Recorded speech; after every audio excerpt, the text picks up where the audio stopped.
नमस्ते दोस्तों, मेरे कैटिवेटिक किड्स चैनल पे आपका स्वागत है। आज हम करेंगे हिंदी वर्णमाला।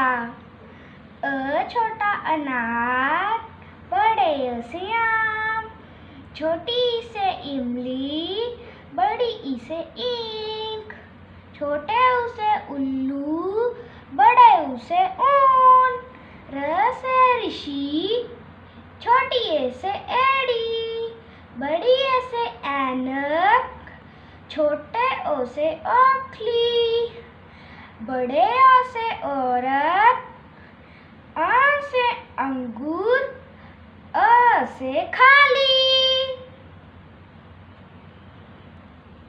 क ख ग घ औ,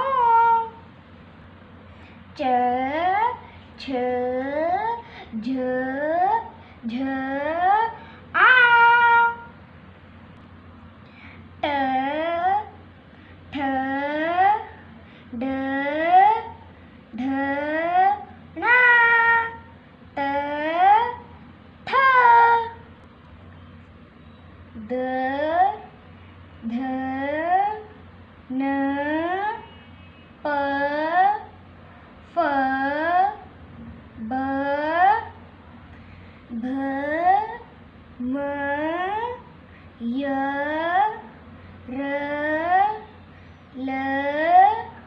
व, श श स ह क्ष त्र ज्ञ त्र